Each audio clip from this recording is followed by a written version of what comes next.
Alberta, and not just any night. It is opening night in the Canadian Football League between the Stampeders and the Montreal Alouettes. Two teams trying to take it a step further, at least after they lost in their division finals, semifinals in 2021. Hi and welcome into McMahon Stadium, everyone. Rod Smith, Glenn Suter, Sarah Lesky joining us down at field level as well. A couple of quarterbacks, too, leading the way, Glenn, that had injury struggles in 2021. Let's start with Bo Levi Mitchell. By his standards, coming off a bad season as he struggled with a shoulder injury. Yeah, has been playing hurt for the last couple of seasons and certainly last year, but he is 100% healthy. Can he get that A game back? Because if he can lead the Calgary Stampeders back to the championship. And Vernon Adams has a lot on his plate as well. As a matter of fact, he wants to regain some form of back in the 2019 season when he threw for over or almost 4,000 yards passing and 10 wins for the Montreal Alouettes.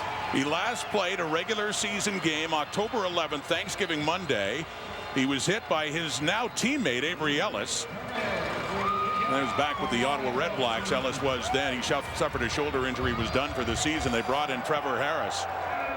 The 2022 CFL regular season is underway into the hands of Mario Alford. Off that Stampeders kick, Alford got injured early in the season last year after an explosive start on the return game, and he has given the Alouettes a good place to start.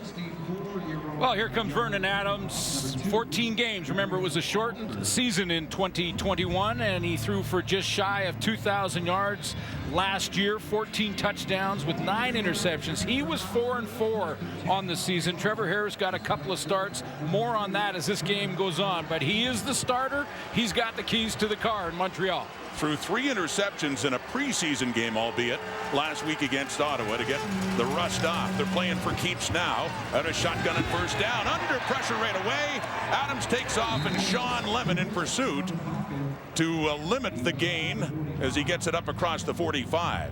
Well, this game features 2 of the top running backs in the league. These are the guys up front for Montreal, and 2 of the top running backs are William Stanback, who will be behind this group. And with Vernon Adams, Hergy Mayala, the former Calgary Stampeder, is now a Montreal Alouette starting in the slot for Vernon Adams. Starting lineups brought to you by Expedia. Gain of 2, Adams. Second and long. Montreal, the blitz is coming. It gets deflected and bobbled a few times before it ends up in the hands of Mike Rose. Big defensive play, Stampeders, to start this game. Rose with the interception. Calgary football in Montreal zone. Yeah, it looked like Deontay Ruffin got his hands on it, and it looked like he almost on purpose tipped it to Mike Rose, his teammate. It almost looked like he was trying to set it like a volleyball, but let's see who got their hands on it at the line of scrimmage. Blitz coming up the middle, tipped by Rose, tipped back to Rose for the interception. I think he's saying, here, you take it. Did the work on that deflection. He's used to getting inside and getting some pressure in quarterback. That's a hustle play for Mike Rose. And with that, Bo Levi Mitchell goes to work.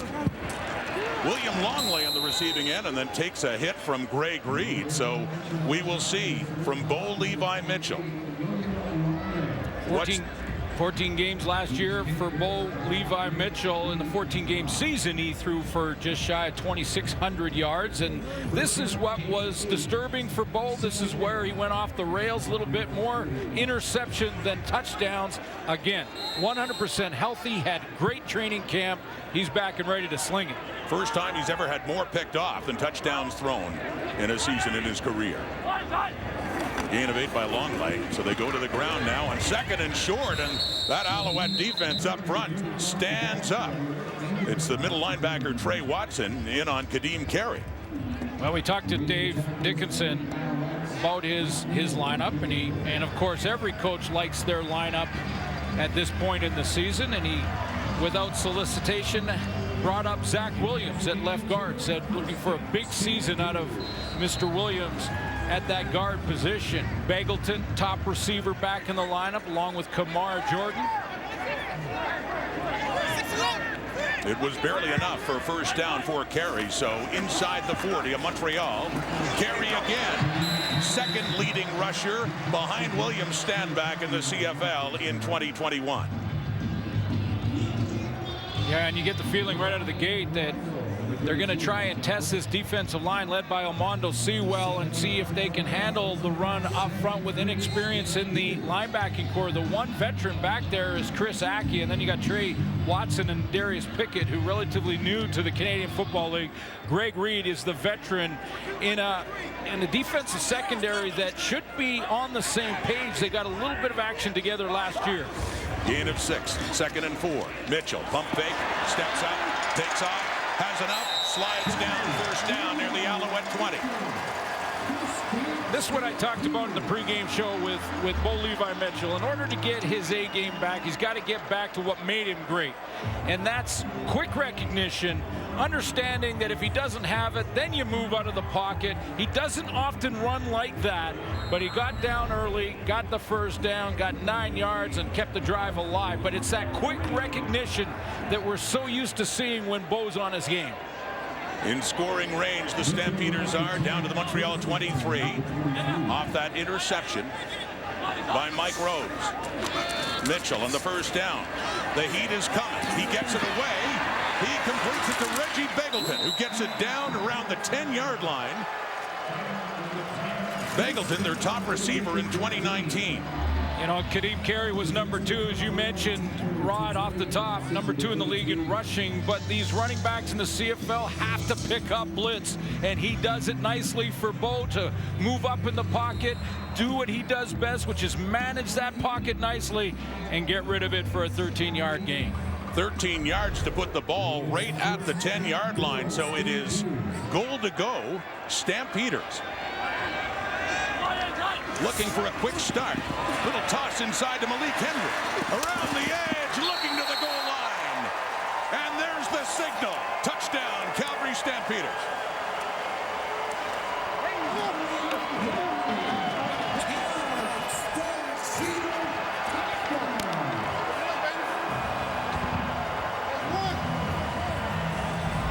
What a start. Drive 1, Calgary. Start out with a couple of running plays to Kadeem Carey just to set the offensive line, and then Bo goes to work. Quick decisions, getting it to Henry on that fly sweeping out and around the corner and around the edge, and first score of the 2022 season. With the point after try coming up now from the 32 for Rene Paredes, one of the greatest kickers in the history of the Canadian Football League, decided to come back and give it another season and pumps it through. So an all-important stat, points off turnovers, and the Stampeders lead that one 7-0, leading the game 7-0 on the touchdown by Malik Henry. Thursday Night Football. Malik Henry in conversation with his head coach Dave Dickinson. Quick drive after the turnover by Calgary, capped off by that man. A 10-yard touchdown run, taking the toss inside and getting it in. So the Alouettes get the ball back, their 2nd possession. First one just a couple of plays in, ended up picked off by Mike Rose from Vernon Adams. Mary Alford on the return. And Rod, when Dave Dickinson talked about his O-line, he also mentioned Julian Goodjones. And to run this fly sweep to Henry around the edge, you need a great down block from your offensive line. Watch Goodjones come down and seal the corner so that Malik Henry can get outside and around. He gets that down block, gets the edge, and then gets enough depth into the linebacking core so that no one can catch him on pursuit in time. A nice down block. Goodjones in his 2nd year at right tackle for the Stamps. Handing off to William Stanback, the leading rusher in the CFL, Derek Wigan, and Titus Wall, the strong side linebacker, in to make sure he gets nothing. Take a look at the Stamps D, and they're going to be in charge, those front 4, of stopping William Stanback here tonight. Mike Rose is the leader, the nominee outstanding defensive player. They moved Jameer Thurman into the middle because Darnell Sankey is now a Saskatchewan Rough Rider. And Dave Dickinson says Trey Roberson has got his form back as a lockdown corner out there. So many times Stanback set up the Alouettes nicely on 2nd down. They stuffed him. 2nd and long, wide open, Geno Lewis.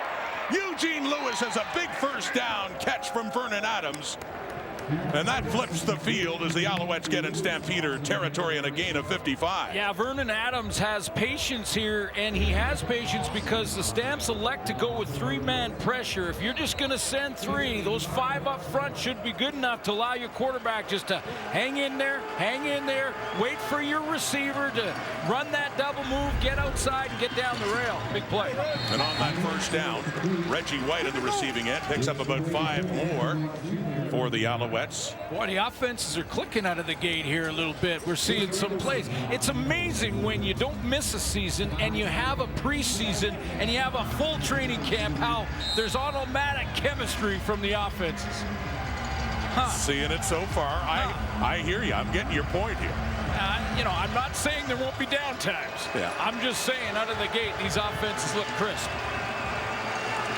Montreal does now on that big play to Lewis. They're in business on the 2nd and 5. Adams with time. Lots of time. Dancing around. But the protection was good down in the secondary, so he takes off, and he has enough to get a first down for Montreal, a similar situation that Calgary was in. How about the boys up front taking care of business? Now, I got to see how many that Calgary sends in this situation. But it felt like Vernon Adams had all night back there. Stand back, little chip, just three-man pressure, so he's got tons of time. Now, it looked like the linebacker tried to join in late there.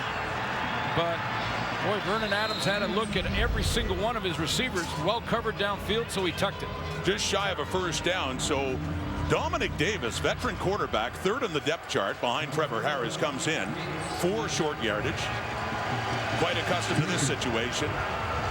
They need inches, and Davis, big QB, has that and more. So it'll be a 1st and goal for the Alouettes, looking to answer right back after that quick start by Calgary. This is going to sound weird, but I miss this. I miss this stuff. This short yardage where you get as low as you can get, and you grind and you push and you hit.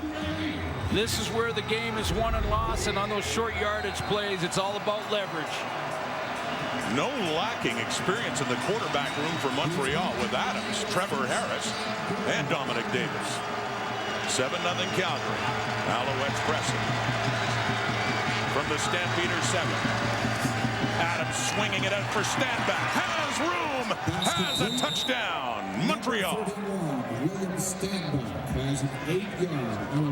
Outstanding drive out of the gate to match Bo Levi Mitchell's drive. And Sarah Orleski, our sideline reporter tonight, mentioned it in the pregame show that William Standback has worked on catching the ball out of the backfield throughout the offseason. He thought that was an area he could improve upon. He catches that one in stride. It's thrown out in front of him, so Standback can take it on the run with eyes up, and they get their first score. As a 22. defender, who do you not want to see getting the ball in space? Heading downfield like a locomotive. The hammer indeed, William Standback. So a great answer for the Alouettes after a turnover led to the Calgary touchdown. Vernon Adams, big play to Gino Lewis. Another one here to 31. William Standback has a receiving touchdown.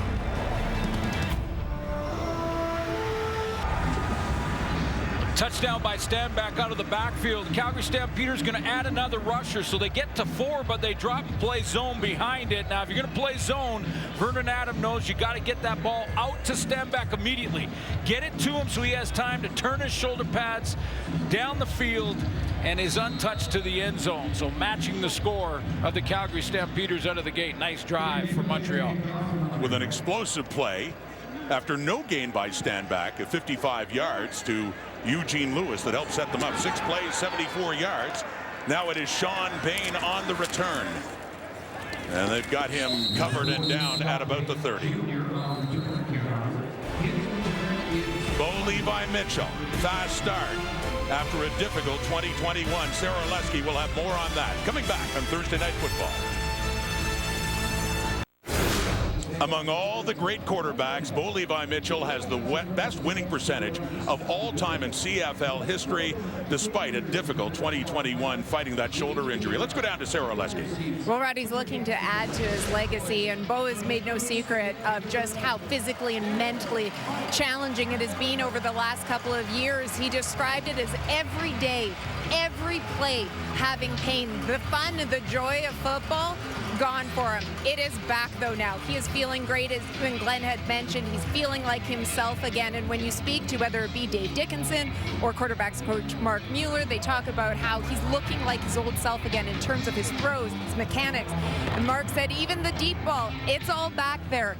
And one of the things that Bo said is that he has confidence again with it. He's looking forward to making DBs, reminding them just what can happen if they jump some routes. We'll see whether or not he can continue to make the Alouettes pay tonight. He's had a good start, Sarah, and a good start to this drive, too, hitting Malik Henry, who has the Calgary touchdown in this game. Yeah, that's such an important part of Bo Levi Mitchell's game, and it's not a measurable, but it's that attitude, that confidence level that almost borders on arrogance. Dave Dickinson had a different approach. Of course, he was on that board of winning percentages and did it in a different way, but Bo has that quick release, great recognition, and that swagger, like he is the king of the hill. He gets that back, and I like Calgary's chances. On the 2nd and 1, Kadeem Carey with another carry and a first down for Calgary. And keep in mind, when you have a shoulder injury as a quarterback, you're changing your mechanics. So it's not only the pain you're enduring that Bo Levi Mitchell was going through, but it was also that his release points were different. His footwork changes because he's rushing throws instead of waiting when he should be throwing that deep ball and throwing it out there 65 because he's worried he might not get it there. So there's all of that factors into what Sarah talked about, and it's great to see that he's 100% healthy again. And a first down outside their 40, and that's his first incompletion intended for Reggie Begelton in behind. Falls incomplete, so second down. And you consider two suits 7-4 last year in his worst season. Yeah, still a winning record. Still finding ways, right? And that's part of what Calgary's all about and has been under John Huffnagel and Dave Dickinson, is to find ways. They've got a good backup quarterback in Jake Mayer, who's 1-2 in relief of Bo in the 14-game season, but very good player as well. So he's in the bullpen if anything should happen. Knock on wood. He started against the Owls, his first CFL start last year, completing it to Richie Sindani, getting the start. He had one start last year, and now they're starting. Yeah, this is the confident Bo throw that I'm talking about. Just quick recognition in between two defenders, put it right where he had to put it to protect his receivers so he can catch the ball with his body and bring it in, taking on that impact from the hits from the secondary, but the timing and the accuracy, bang on. 5 for 6 then, the gain of 12. Sindani, one of several Calgary Dino products. With these teams, Kadeem Carey fighting hard for the yardage there left side, and that's enough, picking up about 3 yards, so a second down.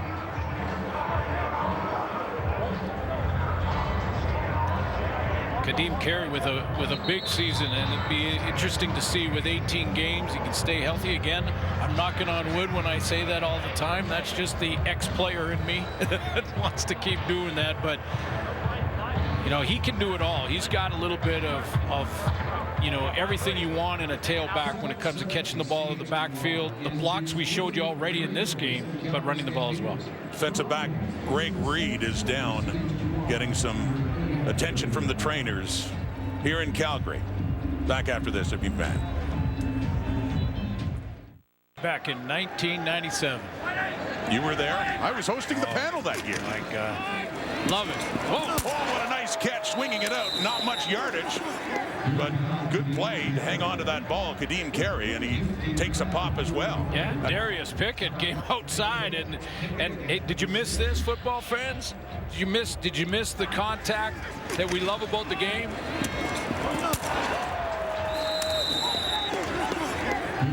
We're a couple series in, and I've heard a lot of pad popping going on. What a catch by Carey, too. Just not a long throw, but nice one-hander. Newcomer to the Stampeders, Jimmy Smith, is the punter, in for the injured Cody Grace. They just got him from Saskatchewan earlier in the week, and it's Pickett, who's a busy man. He's laying on hits like he did on Carey, and then he's returning punts.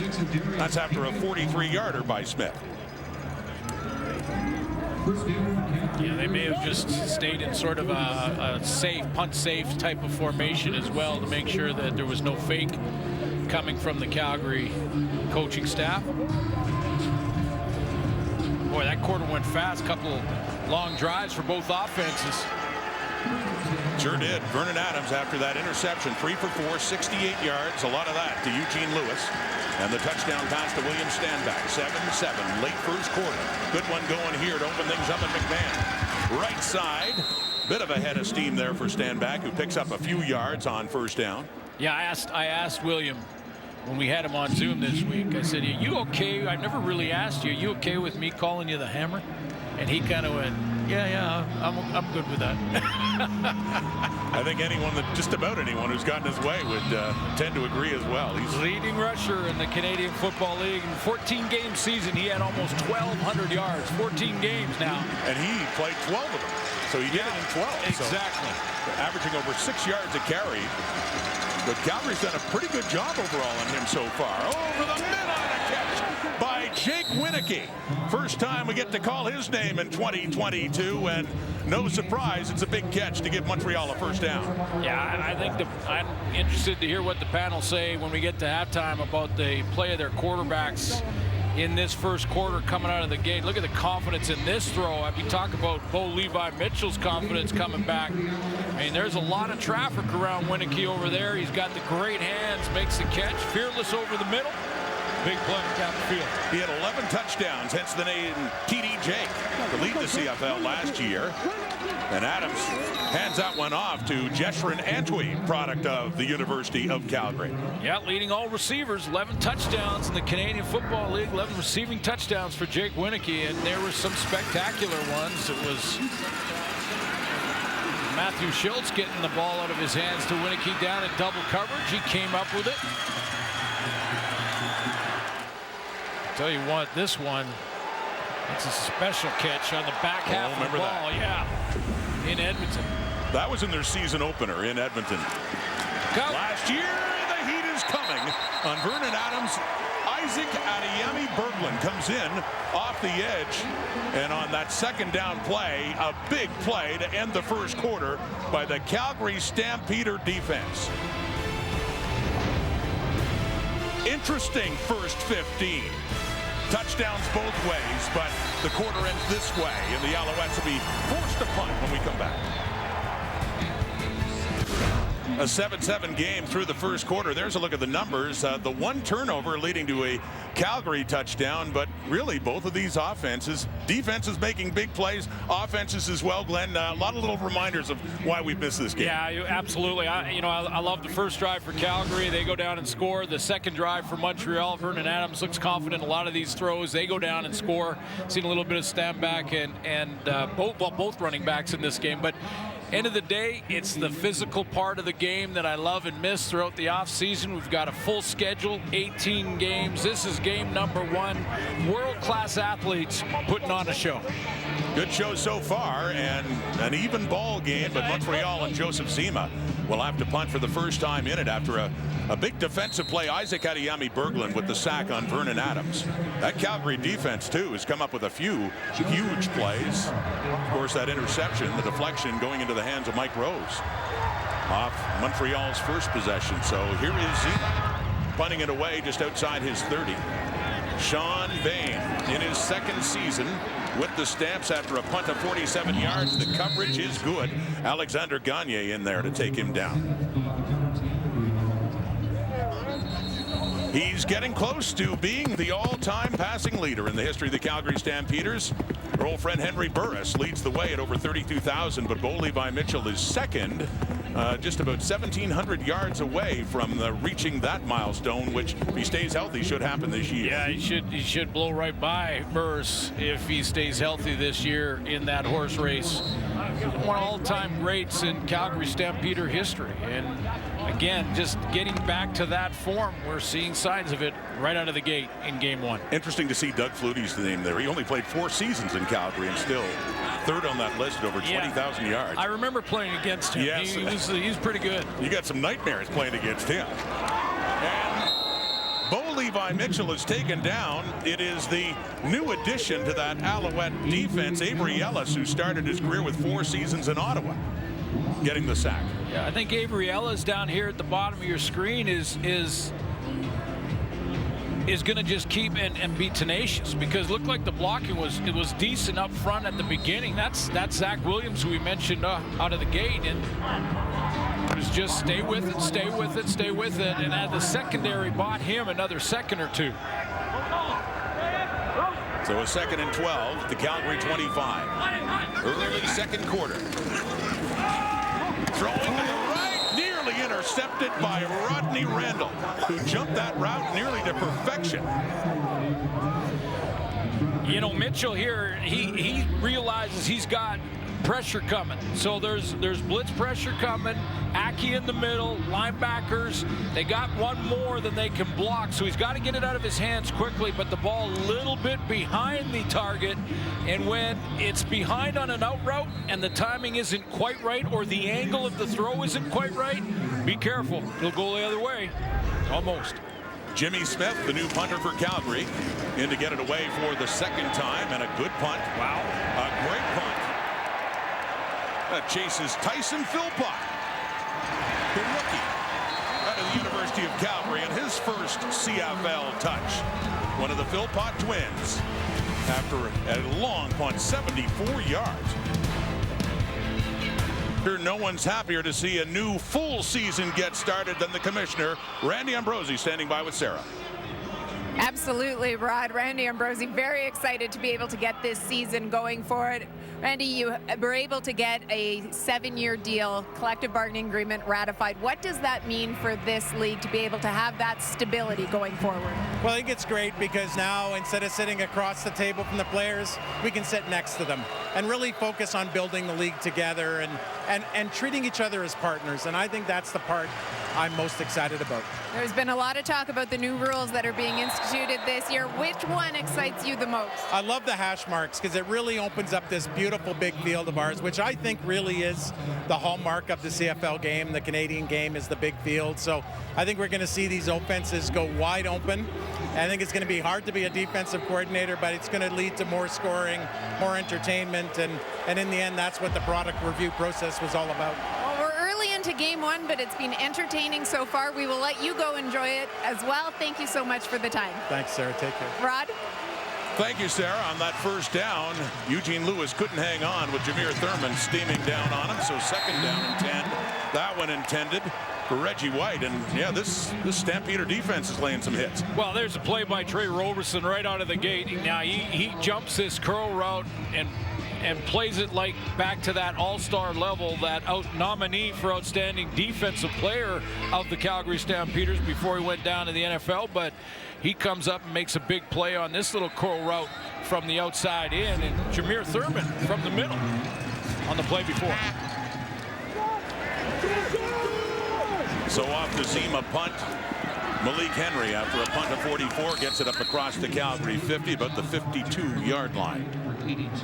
You heard the commissioner talk about the rule changes, notably the hash marks moving in 4 yards aside. Yeah, I'm going to wait and see mode, but I know what he's talking about when it comes to more space into the boundary or the short side of the field, and we'll see how that is. Offensive coordinators attack that.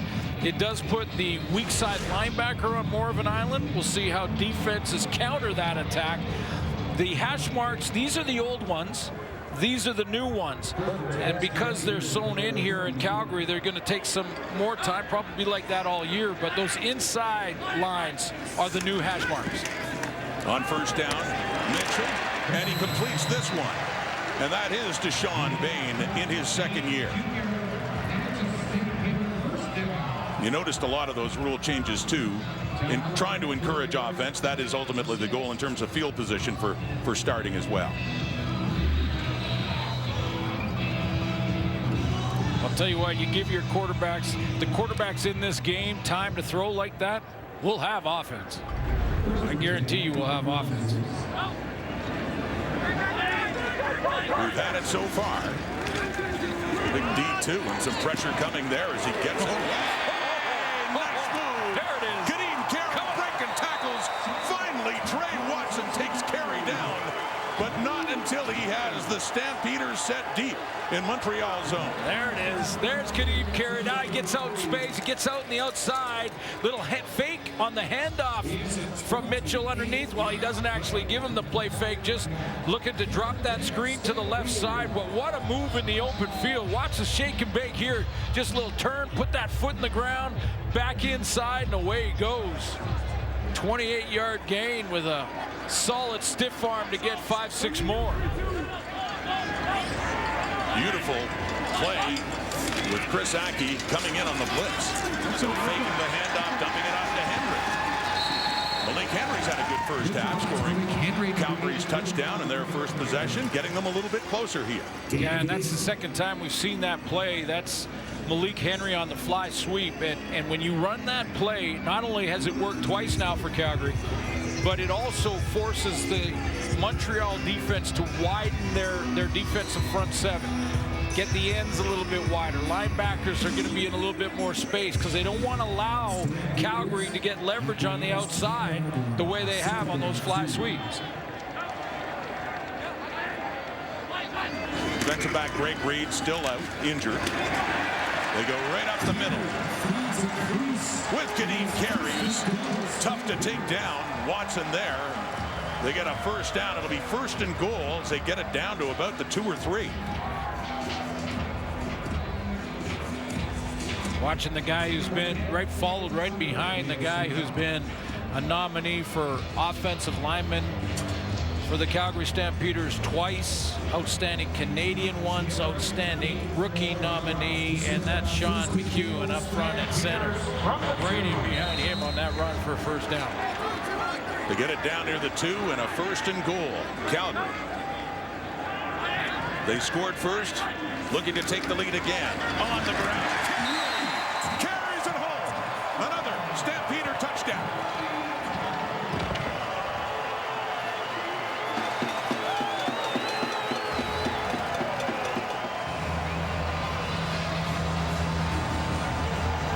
Carey made the play to get him in position, the 28-yarder on the little screen. And a great move in the open field there. So we'll call this one the Kadeem Carey drive. Second touchdown of the game for the Stamps. Finished by Kadeem Carey. Set up with that great play on the screen. 5 plays, 58 yards for the Carey touchdown. Awaiting the point after from Rene Paredes, the veteran. 2 for 2 in that department, and once again a 7-point lead by the Stampeders home at McMahon to start a new CFL regular season. Touchdown Carey. Like to welcome our viewers on TSN 5. This just happened. Calgary took the lead again thanks to a drive aided with a whole lot of number 35, Kadeem Carey. Yeah, 5 plays total on the drive, but he had 3 of them for 38 of the 58 yards, and then finishes the drive with a big touchdown run right up the middle on his 3rd play right here behind Sean McHugh in the center. So big drive for Kadeem Carey.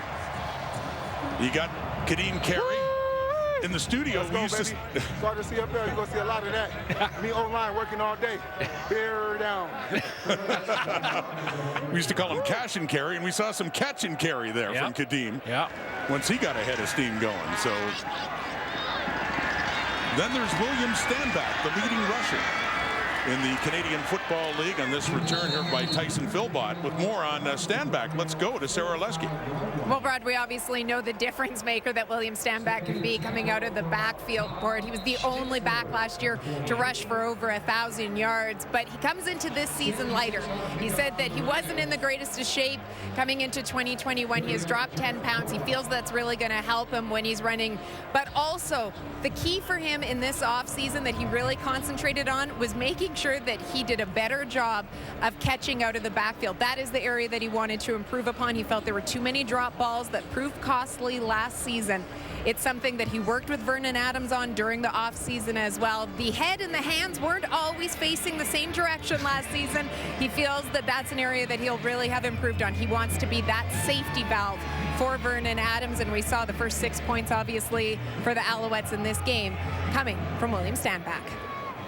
And Sarah, my partner has a nickname for William Stanback. Well, yeah, I call him the Hammer, and he's okay with that. And 12 games, as you mentioned, Rod, for over 1,100 yards, almost 1,200 yards rushing in 12 games. That's averaging around 98 yards per game. He's around 100. I think he had 6 over 100 yards.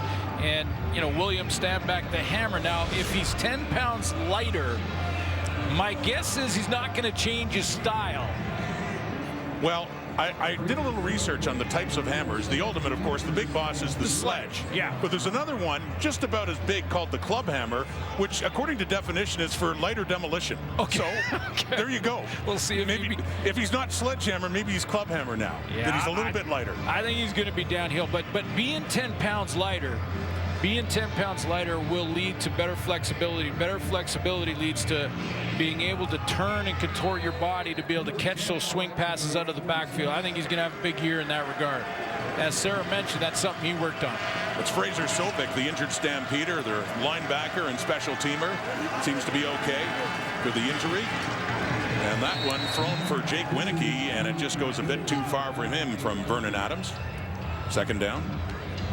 Just love his style. You talk William Stanback and how, you know, when we talked to him on Zoom, he mentioned that he has been a sort of a one cut and then downhill guy.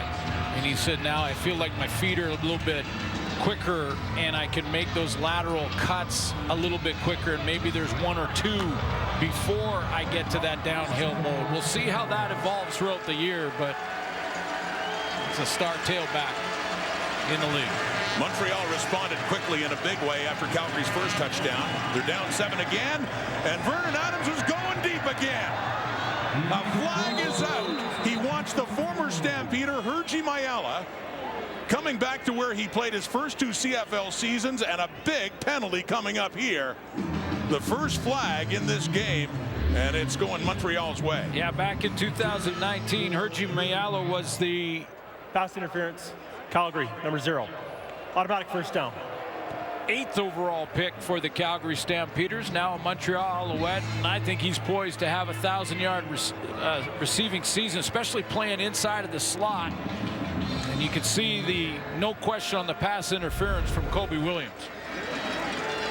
So a 41-yard gain via penalty on the pass interference call. Williams and Mayala. So here comes Montreal again. Inside the Calgary 25, setting up a draw to Stanback. Has some room.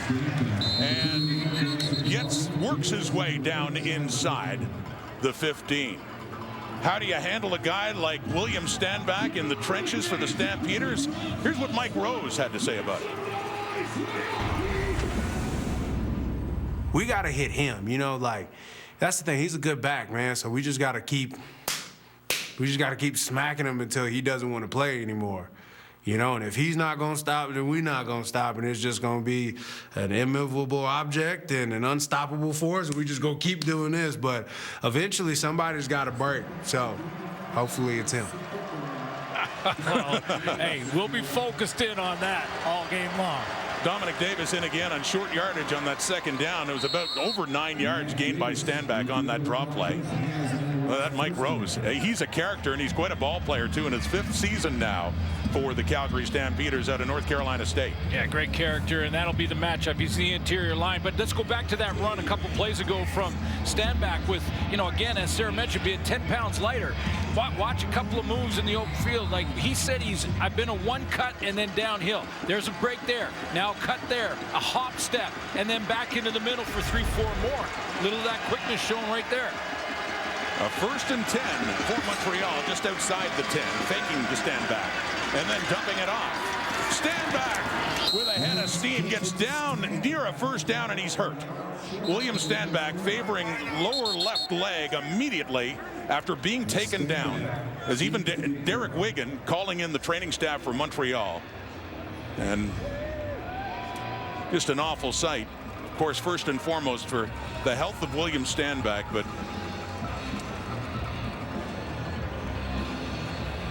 certainly putting in a scare for Kahari Jones too, as the Alouettes are on the move again near the Calgary end zone.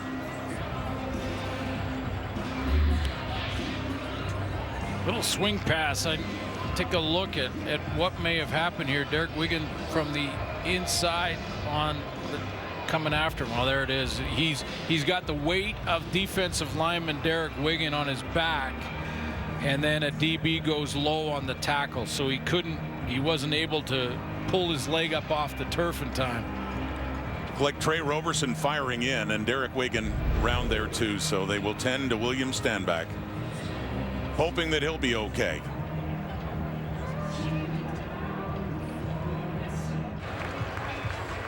A concerning sight for the Montreal Alouettes with William Stanback. He gives a thumbs up, but hurt what looked to be down in the lower left leg, Glenn, on a hit just getting near that Calgary goal line as he is taken off with the cart. Yeah, it was Trey Roberson who came in, and again, this is, as a DB, this is how you got to do it with a guy like Stanback, because he's just so powerful running the ball. So you go down low on him. He doesn't know Wigan is putting his weight from behind, trying to drag him down. Again, that's still clean from Wigan too.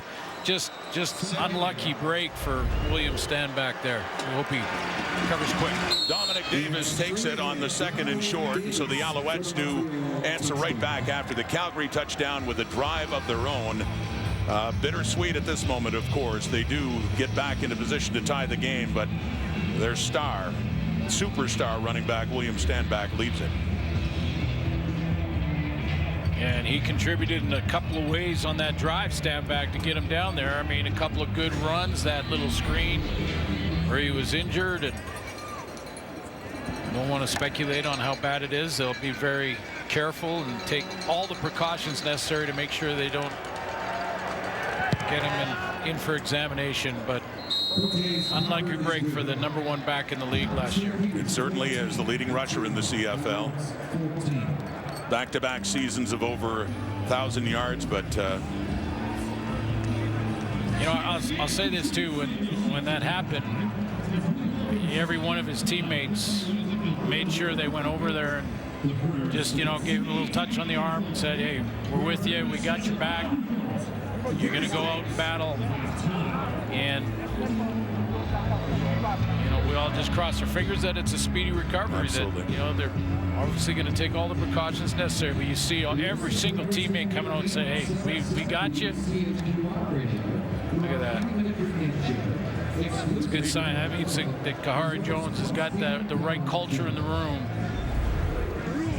and he is one of the leaders. Not just on the field, but off as well. And there is Jeshrin Antwi, who played his collegiate football here in Calgary with the Dinos. And he will now be the feature back for the Montreal offense. And Antwi saying to the coach, he said, I got this. Let's go. So off the Cote kickoff and a 14-14 tie, number 14 Calgary, Sean Bain on the return. A game featuring two great running backs. This one, Kadeem Carey, had the touchdown, the go-ahead touchdown at the time for the Stampeders, and here's what he did in 2021. Yeah, and that was second place behind. By over 300 yards. Yeah, behind Stanback, and played one more game than Stanback did. Did he get 13? Yeah, so 13 of the 14 again. Shortened season in 2021 that ended in an overtime Grey Cup win by the Winnipeg Blue Bombers. And the Bombers have the target on their backs because every team knows they got to beat them to get there. First up, Ottawa Red Blacks tomorrow night. It's deflected. It was intended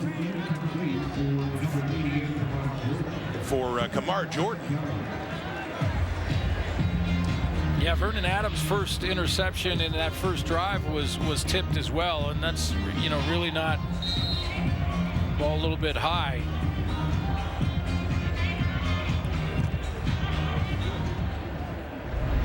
Jarner Jones, number 39, Montreal in this game after the injury to Greg Reed earlier in the half.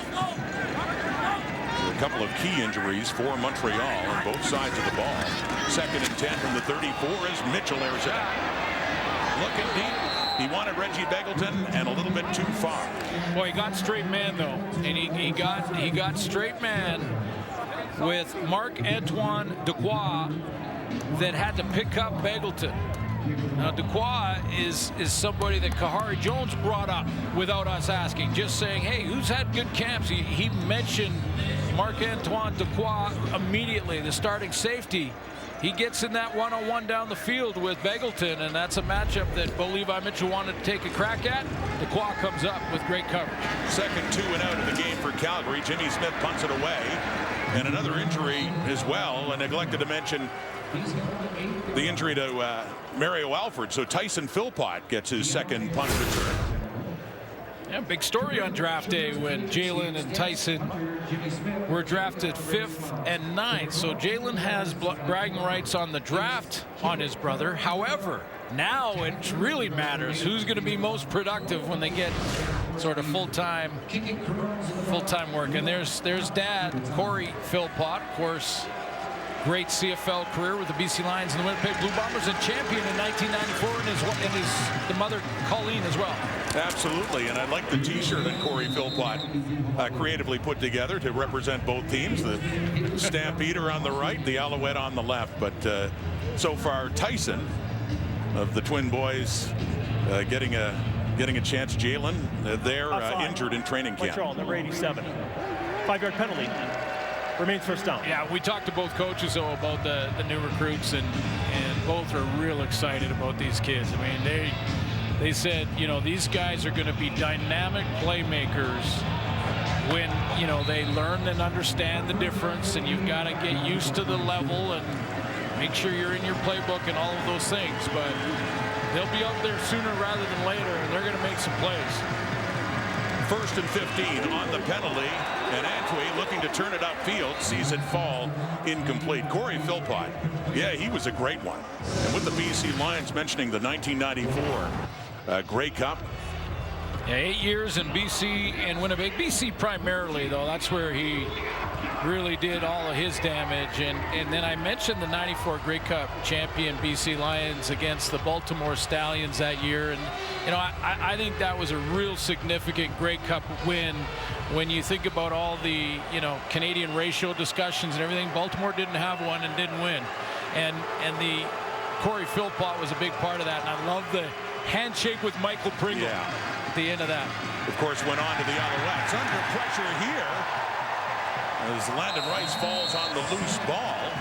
It was Stefan Banks getting the heat on Vernon Adams to take him down. So the Alouettes will have to punt again. Let's take a look at the work of Stefan Banks down here at the rush in rotation spot, and this is a nice just sort of power move with the swim underneath with the right arm, big powerful left arm punch, and around the edge for the sack. So Joseph Zima will punt for the 3rd time, standing inside his 5. In his 2nd season, one of the global players for Montreal on a punt of 42 is Sean Bain. Backtracks but gets himself some space.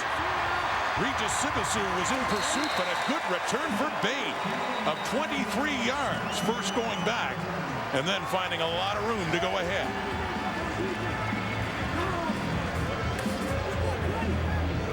And take a look. I just want to show you a couple of real good decisions by Calgary blockers. Their return's going to come this way. In flight, holding. And a few years back, this was away from that holding call, but a few years back, this play where you could come back and see a guy in pursuit and take him out. You can't do that anymore, coming back to your own line of scrimmage at your own end of the field, and they passed up on those hits. Now, there was a holding away from that, but those are good decisions. Despite the good judgment, as you point out, that the holding was while the ball was in flight, and so it goes way back 10 yards from where he got it, inside the 40 now. So quite a shift in field position of what Calgary could have had for Sean Bain. A 35-yard difference. 2nd-year Stampeder from Northwest Missouri State, but that fine return is negated. Bo Levi Mitchell, 9 for 13 for 97 yards.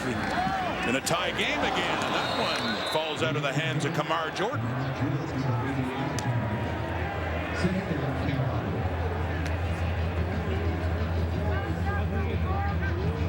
And they have just called the 3-minute warning. An interesting first half, devastating too to see the injury to William Stanback. 14-14 late in the first half.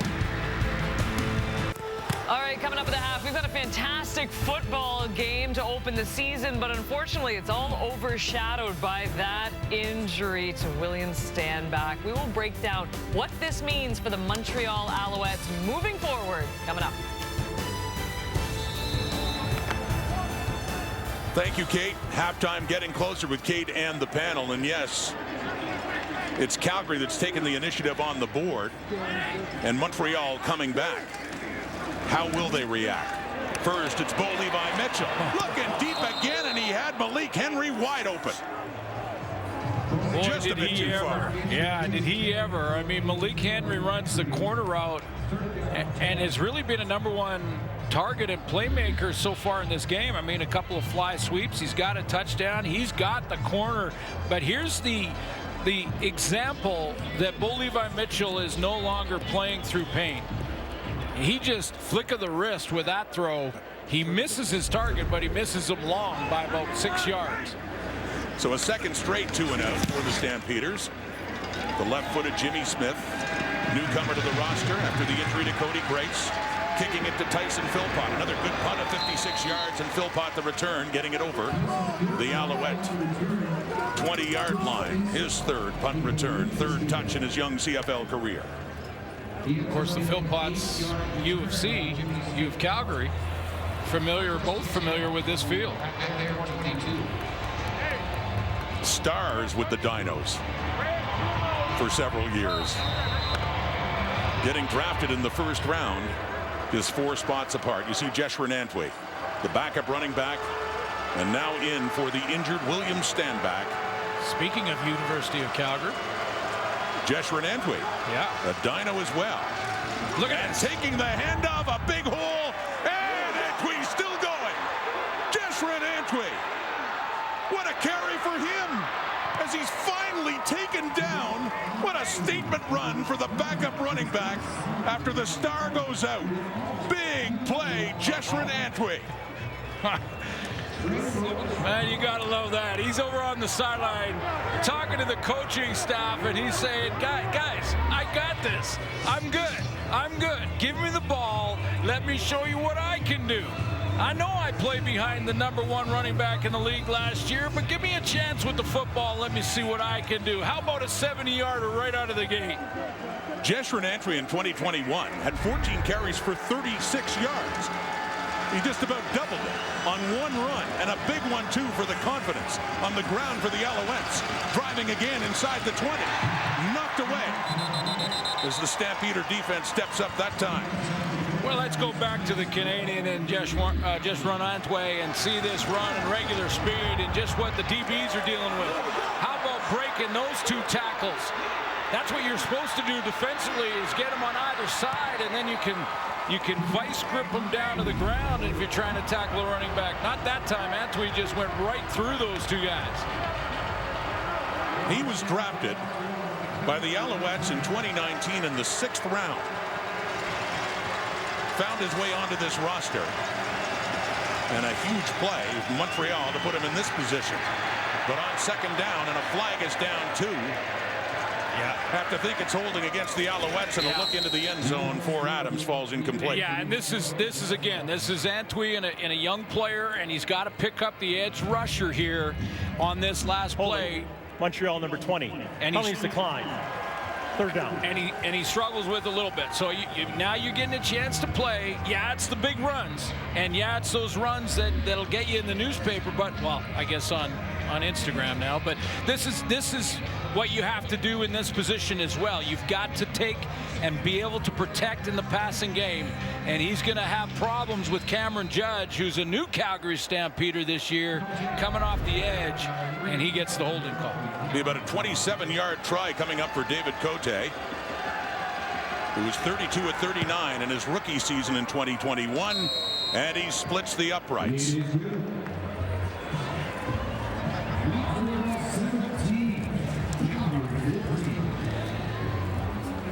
Tonight, the CFL on TSN family would like to wish all the best to Calgary's own technical producer, Chris Bell. Chris has worked on hundreds of CFL games over the years, including every Grey Cup since 2016. Now, we wish Chris all the best in his future endeavors with the NHL, and he will always be part of the CFL on TSN family.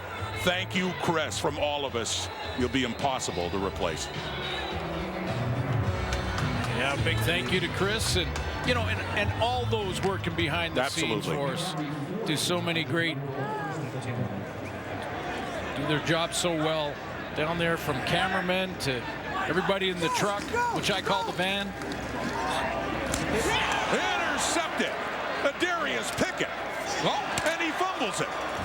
And Rodney Randall tried to get right back in there, and the signal looks like it'll still be Montreal football. They're still trying to sort it out.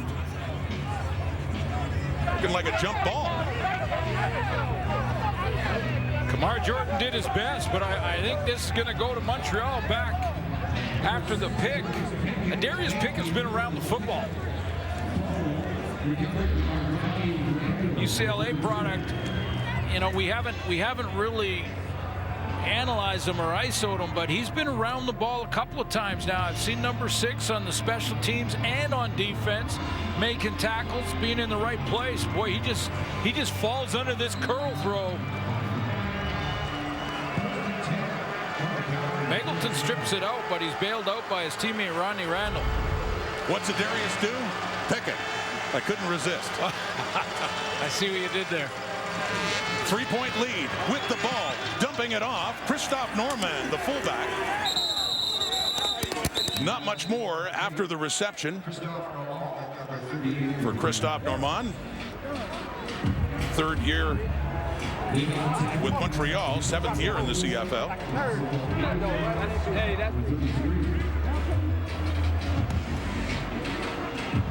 Pickett joined the Owls last year, so he has a little bit of experience. But again, when I look at their back 8, their 3 linebackers and their 5 defensive backfield, you see, you know, inexperience, but enough time together that should take a big step. The Alouettes have the lead. They have the ball. It's 2nd and 8, and it's complete over the middle. Great catch in traffic. Reggie White inside the Calgary 30 or 25. Well, this is one where your receiver, if your quarterback, you go over there and say, okay, you're watching video on this one and saying, hey, this is nice, this is you, because it was behind him, it was high, and Reggie White delivers. He just goes up and pulls it down from behind him. Great body control. Alouettes on the move again.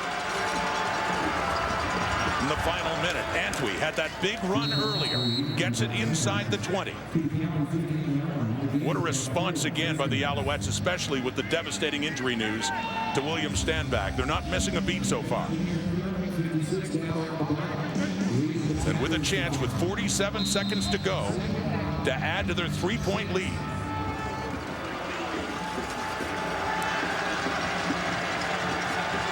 Second and 6. Inside the 20. Adams over the middle again.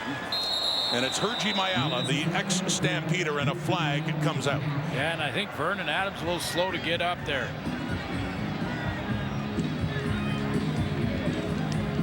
The flag was in the backfield. Major foul, roughing the passer. Calgary, number 9.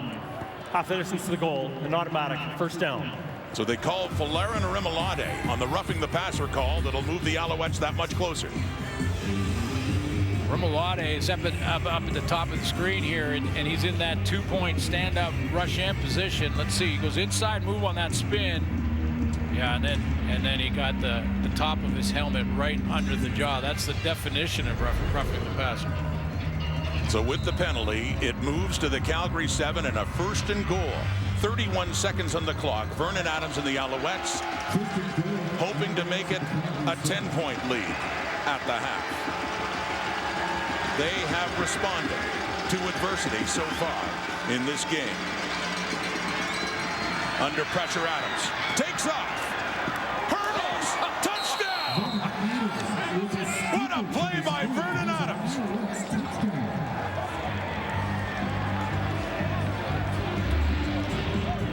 How about this? is for calm, cool, and collected composure. Low snap on the shotgun, so he's got to get his eyes back downfield and then up and over to get himself in the end zone. Remember, one play ago, about 20 seconds, he had just got hit with the crown of a helmet right underneath the chin. In fact, they're looking at him right now, but he just took that after that hit and gets himself in the end zone.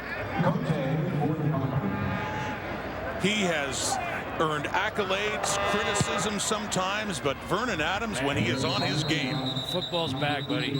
Is it ever? Take that hit, shake it off. 20 seconds later, go in and score. I always thought he earned the name Big Play VA for those deep balls that he throws. Calgary number 2. That 5-yard penalty will be applied on the kickoff. The convert is good. Trying to get his job back in place, but let's take a look at that athleticism from Big Play VA one more time. He's nice move there to find that open hole, and then up and over. Nice hurdle, good balance, rolls in. But 20 seconds before that, he took one right on the chin, right there, and believe me, that one hurt. Shook it off, kept composed, took the low snap. 10-point lead for the Owls. One of many blows that the Alouettes have taken in this game, and they just keep on going. Adams shakes that off, hurdles his way into the end zone. They want to see more points on the board in 2022. They're getting more points on the board tonight, that's for sure. As the Stampeders, with Bain heading back to get this kickoff at the end of this first half, are now, after leading by 7 twice, trailing by 10, facing that prospect at halftime. Yeah, I mean, if you're Bo Levi Mitchell and the offense for Calgary, you go back and you look at those first 2 drives on the iPad, because they were on the right page then.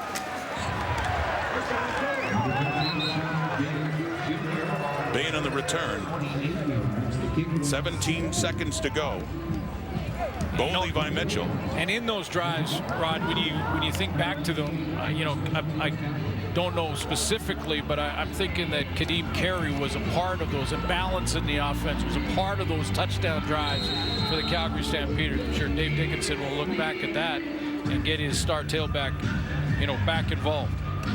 Mitchell is 4 for his last 10 after a very strong start. And of those 10 passes, 1 was intercepted by Darius Pickett. So the clock ticking down in this first half. Throwing off to his left and completing it to Richie Sindani.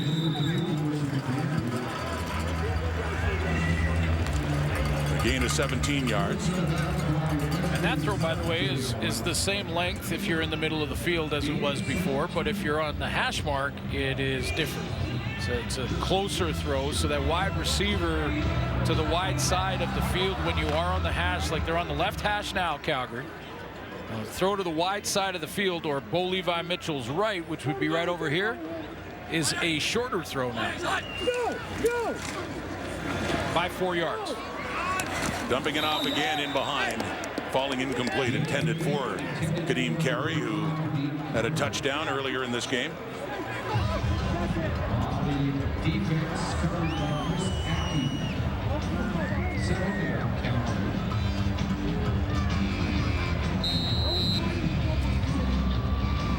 Sure, if you have enough time to get 2 in here.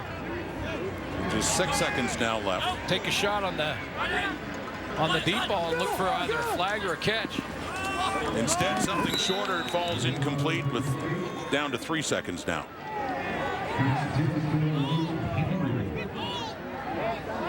Stampeders might be a bit stunned now after that strong start off the interception. The touchdown, Malik Henry, after Montreal had answered, they went ahead by another touchdown. But since then, despite a huge injury to William Stanback, the Alouettes have been the better team, and they lead it by 10. And that man, Vernon Adams, big plays indeed, through the air and on the ground.